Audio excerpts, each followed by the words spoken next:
On this 9/11, like every 9/11, I'm thinking about my friend Davis, who I grew up with in Delaware.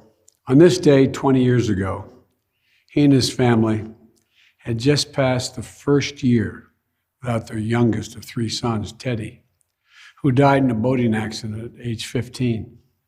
And his eldest son, Davis Jr., was just 6 days into the new job on the 104th floor of the South Tower at the World Trade Center. Davis went straight to ground zero to search for his son. And he searched deep into the last inning of hope, as he put it. A few days later, I spoke with Davis and talked to his fathers who know.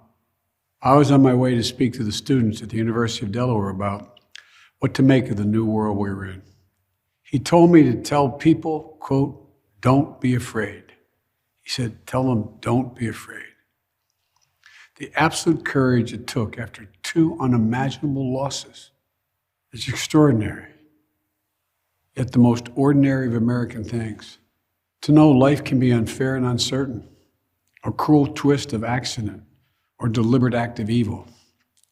But even in darkness, to still be the light.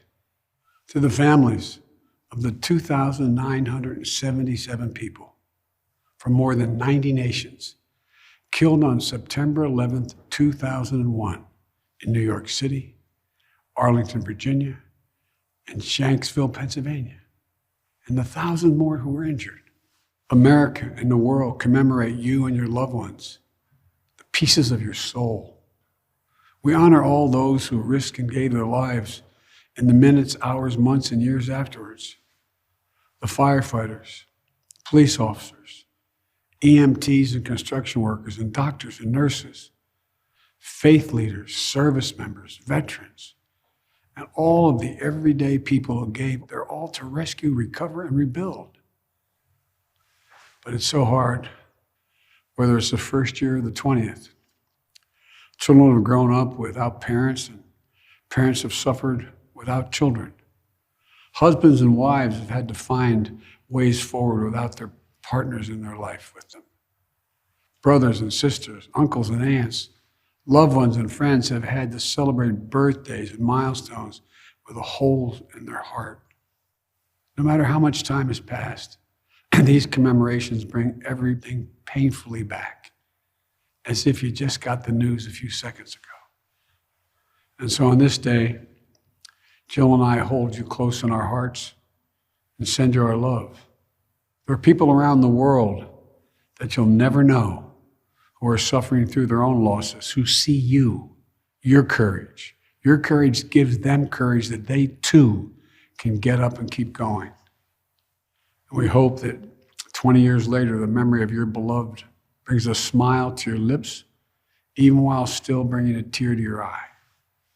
In the days that followed September 11th, 2001, we saw heroism everywhere, in places expected and unexpected.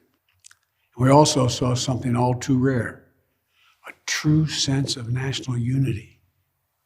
Unity and resilience, the capacity to recover and repair in the face of trauma.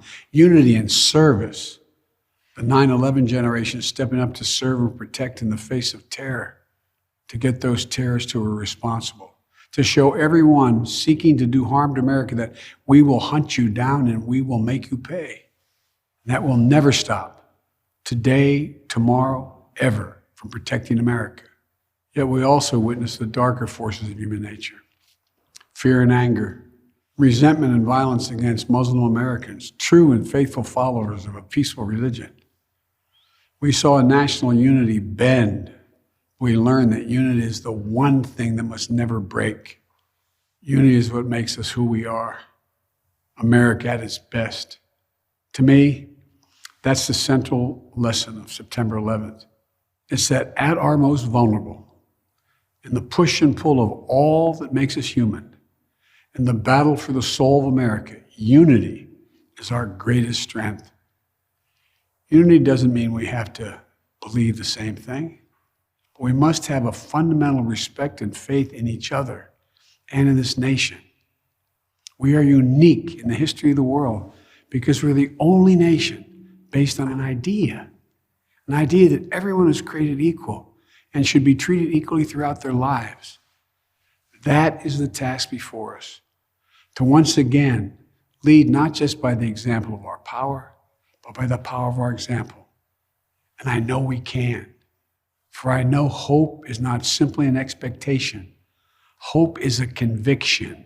Hope allows us to act with courage, to act and honor those we lost 20 years ago, and those who have given their whole souls to the cause of this nation every day since.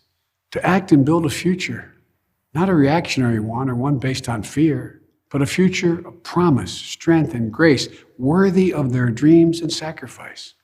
And to act and keep the faith that while life is fragile, it is truly something wonderful.